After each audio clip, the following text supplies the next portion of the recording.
Which of the following number is divisible by first 10 positive integers?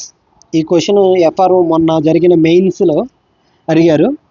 So first 10 positive ఇంటీజర్స్తో divisible అయ్యే number ఏంటి, కింద ఇచ్చిన ఆప్షన్స్లో అని అడిగాడు. సో డివిజిబిలిటీ రూల్, ఈ కాన్సెప్ట్కి డివిజిబిలిటీ రూల్ అనేది మనకి గుర్తుకు రావాలి.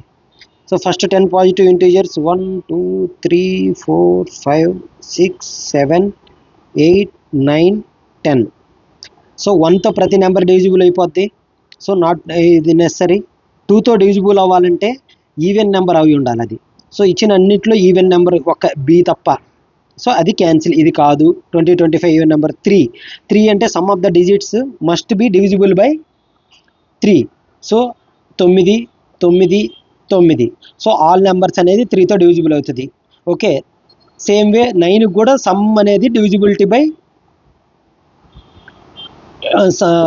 9 అయి ఉండాలి. సో అన్ని 9 9 డివిజిబుల్ బై 9. సో ఈ 3 ఆప్షన్స్ అనేది 3తో డివిజిబుల్ అవుతుంది, 9తో డివిజిబుల్ అవుతుంది. ఈ 3 ఆప్షన్ 2తో కూడా డివిజిబుల్ అవుతుంది. ఇది కాదు. 4తో డివిజిబిలిటీ అవ్వాలంటే ఏంటి, last 2 digits must be divisible by 4. So last 2 digits 20 4తో డివిజిబుల్ అవుతుందా? ఎస్. 52 4తో డివిజిబుల్ అవుతుందా? ఎస్. 13 4 20 4తో డివిజిబుల్ అవుతుంది. అంటే ఈ 3 4తో కూడా డివిజిబుల్. 5తో డివిజిబుల్ అవ్వాలంటే లాస్ట్ డిజిట్ 0 కానీ 5 కానీ ఉండాలి.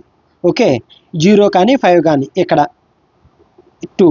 So it's not divisible by 5. ఇదర్ ఏ కానీ ఇది మిగిలింది. 10తో డివిజిబుల్ అంటే లాస్ట్ డిజిట్ 0 ఉండాలి. సో ఇది 10తో డివిజిబుల్ అవుతుంది.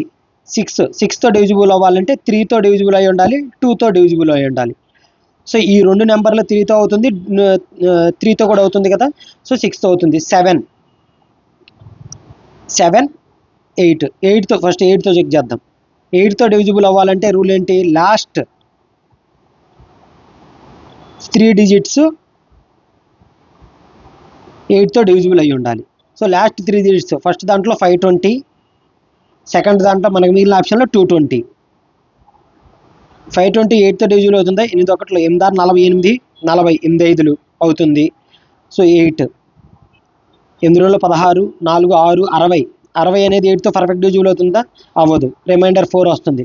So not this. So D కాదు, ఆప్షన్ ఈస్ ఏ. అది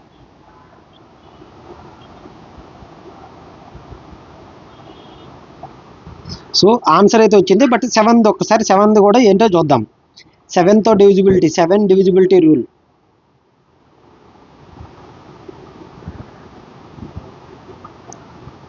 డివిజిబిలిటీ రూల్ ఏంటి, లాస్ట్ డిజిట్ని డబల్ చేయాలి. ఇక్కడ ఇచ్చింది ఏంటి, ఫర్ ఎగ్జాంపుల్ వచ్చిన ఆన్సర్ అది డివిజిబుల్ అవుతుందా లేదా. 2520 వచ్చింది కదా. లాస్ట్ డిజిట్ని డబల్ చేసి దాన్ని రిమైనింగ్ దాంట్లోంచి సబ్స్ట్రాక్ట్ చేయాలి. 252 0కి డబల్ 0నేగా సబ్స్ట్రాక్ట్ చేసిన 252 must be divisible by 7. So చూద్దాం. 7 7 3 4 42 7 6 36. So it is divisible by 7. అది. సో ఇది డివిజిబిలిటీ రూల్ ఫస్ట్ నుంచి ఇటుకి. 13కి వచ్చేసి ఎడిషన్ జరుగుతుంది. లాస్ట్ డిజిట్స్ని డబల్ చేసి 4తో మల్టిప్లై చేయాలి. మల్టిప్లై చేసి దానికి మిగిలిన దానికి యాడ్ చేయాలి 13తో అయితే. ఇక్కడ చూద్దాం, 11తో కూడా డిస్కస్ చేద్దాం. ఒకటి 13. సో 7 13 అనేది కొంచెం ఇంచుమించు ఒకలా ఉంటుంది. అంటే ఇప్పుడు 2521 ఫర్ ఎగ్జాంపుల్ అనుకుందాం. లేకపోతే 2626 13తో డివిజిబుల్ అవుతుందా లేదా చెక్ చేయాలంటే లాస్ట్ డిజిట్ని 4తో మల్టిప్లై చేయాలి. సో 262. 6 × 4 24. దాన్ని యాడ్ చేయాలి. ఇందాక సబ్స్ట్రాక్ట్ 7కి ఏంటంటే 2 డబల్ చేసి సబ్స్ట్రాక్ట్ చేస్తున్నాం. 13తో డివిజిబిలిటీ చెక్ చేయాలంటే ఎడిషన్ జరగాలి 4తో మల్టిప్లై చేసి. సో 6 6 2 8 2. ఇది 13తో డివిజిబుల్ అయిద్దా కాదా. 13 1 13 2 26, మళ్ళీ 2 26 13 2. సో ఇది 13తో డివిజిబుల్ అవుతుంది. సో 2626 అనేది 13తో డివిజిబుల్ అవుతుంది అనేది ఇది. 11తో డివిజిబుల్ అవ్వడానికి డివిజిబిలిటీ రూల్ ఏంటి చెక్ చేద్దాం. 1 9 1 3. సారీ 3 కదా 4 అనుకుందాం. 1914 అనేది డివిజిబుల్ అవుతుందా లేదా 11తో అంటే ఆల్టర్నేట్ సమ్ డిజిట్స్, ఇది ఆల్టర్నేట్, ఇది ఇటు రెండు 1 + 1 - 9 + 4 ఎంత? సో 2 - 9 + 4 13. సో ఇది -11 వచ్చింది అంటే -11/2 సారీ బై ఇది -11 11తో డివిజిబుల్ అవుతుందిగా అది. సో దట్ 1914 అనేది డివిజిబుల్.